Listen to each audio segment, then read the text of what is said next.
Welcome, welcome, Biswajit Das, welcome. Welcome, welcome, Biswajit Das, welcome. Welcome, welcome, Subodh Das, welcome. Welcome, welcome, Subodh Das, welcome.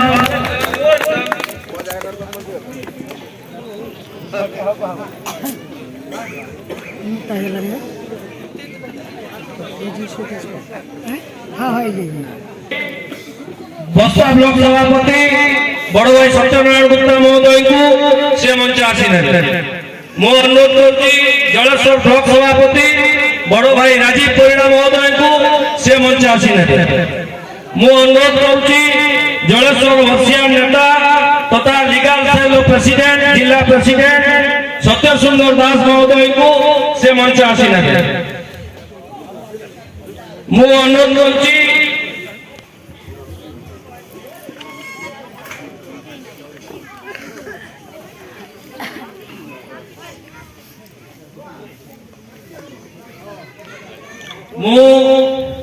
आज जलेश्वर निर्वाचन स्तरीय जो कांग्रेस बंधु मेला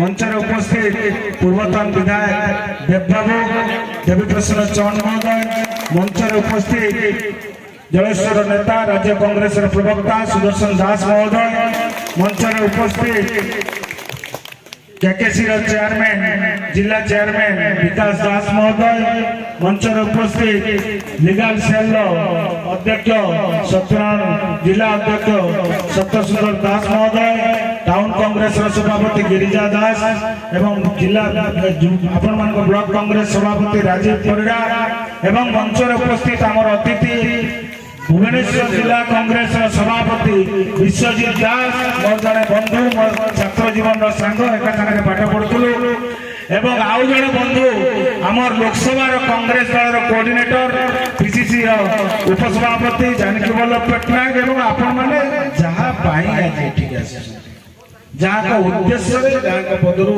आज नववर्षर शुभेच्छा वार्ता नवा आसचंती आमर संसदीय क्षेत्र नेता प्रदेश कांग्रेस कमिटी कार्यकारी कमिटी सदस्य नवज्योति पट्टनायक एवं आपण माने समस्त जो माने बहु संख्या रे आज जलेश्वर निर्वाचन मंडली विभिन्न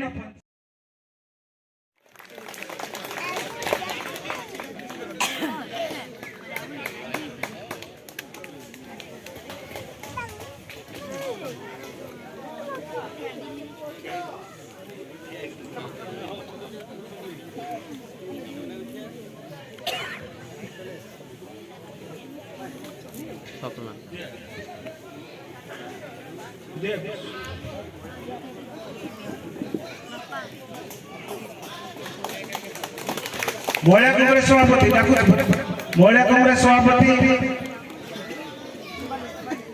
शिवानी प्रधान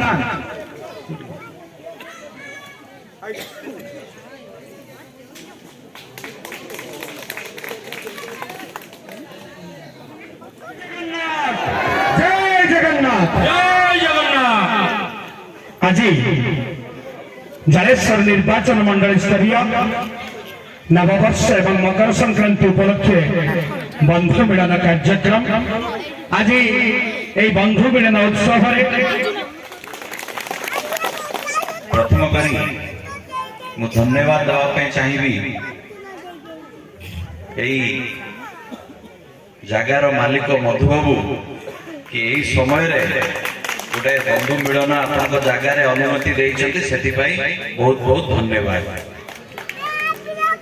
द्वितीय आम सांगे आमर जड़े जनरल सेक्रेटरी आसते से कड़े गले सुब्रत बाबू कौटी गले कौटी बस सुब्रत बाबू लिपुरा चेयर पकड़ दो चेयर आपण आमर कांग्रेस दल जड़े आग धाड़ी नेता युवक आप पछरे लुचिकी बसले हम ना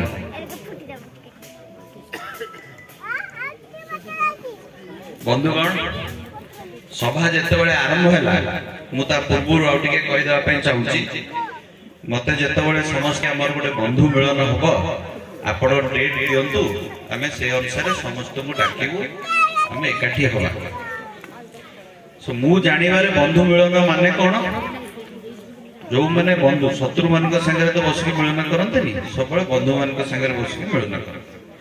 ଆଉ ଆମକୁ ଏଠି କୁହାଗଲା କଣ, ଏଠି ରାଜନୀତି ର କିଛି କାମ ହବ ନାହିଁ, କିନ୍ତୁ ଯେଇଠି ମୋ ସାମ୍ନାରେ ସମସ୍ତେ ଯିଏ ବସୁଛନ୍ତି ସବୁ ରାଜନୀତି କରୁଛନ୍ତି, ମାଛ ତେଲରେ ମାଛ ଭାଜୁଛନ୍ତି, ବୁଝିଲେ? ମୁଁ କିନ୍ତୁ ସେଟା କରିବି ନାହିଁ। କାହିଁକି? ବନ୍ଧୁ ମିଳନ, ମୁଁ ବନ୍ଧୁଙ୍କ ଭଳିଆ କଥାବାର୍ତ୍ତା ହେବି। ବନ୍ଧୁ ମିଳନରେ କଣ ହୁଏ? ଆଜି ତ ଆମେ ବସିଛୁ ଗୋଟେ ରାଜନୀତି ଦଳରେ, ଦି ଜଣଙ୍କ ବନ୍ଧୁଙ୍କ ଭିତରେ ଆମେ କଥାବାର୍ତ୍ତା। ଯେତେବେଳେ କଲେଜ ବନ୍ଧୁ ଆସନ୍ତି କଣ କଥାବାର୍ତ୍ତା ହୁଅନ୍ତି? କଣ ଖବର, ଘରେ ସବୁ କେମିତି ଅଛନ୍ତି, ଆଗକୁ କଣ ଯୋଜନା, ଭବିଷ୍ୟତ କେମିତି ହବ, ଏଇ କଥାବାର୍ତ୍ତା କରନ୍ତି। ଆମେ ସେଟା ଏଥିରେ କଥାବାର୍ତ୍ତା କରିପାରିବା କି? ମୁଁ ବେଶୀ ସମୟ ନେବି, ଭାଷଣ ତ ସମସ୍ତେ ଦେଇଦେବେ। ତା ସାଙ୍ଗରେ କହିଲେ ସୁଦାମା। ସୁଦାମା ତ ଜଣେ ବନ୍ଧୁ ଥିଲେ, କିନ୍ତୁ ଆଉ ଜଣେ ପରେ ଆଉ ଜଣେ ବହୁତ ଭଲ ବନ୍ଧୁ ହେଇଥିଲେ, ସିଏ ହେଲେ ଅର୍ଜୁନ। ଯଦି ମୁଁ କୃଷ୍ଣ, ତାହେଲେ ଅର୍ଜୁନ କିଏ? କିଏ ଅର୍ଜୁନ? ଆପଣ ମାନେ ସମସ୍ତେ ଗୋଟେ ଗୋଟେ ଅର୍ଜୁନ। ଆପଣ ମାନଙ୍କ ପାଖରେ ଯୋଉ ସାହସ ଅଛି, ଆମ ଭଳିଆ ଯୋଉ କୃଷ୍ଣ କୁହାଯାଉଛନ୍ତି ସେମାନେ ବି ହଲିଯିବେ। ମୁଁ ସେଥିପାଇଁ ଏଇ ବନ୍ଧୁ ମିଳନରେ, ଏଇ ମୌକାରେ ଆମର ଏଇଠି ଯୁବକ ମାନେ ଅଛନ୍ତି, ମହିଳା ମାନେ, ଆଚ୍ଛା ଯୁବକ ମାନେ ଯୋଉମାନେ 35 ବର୍ଷ 18 ରୁ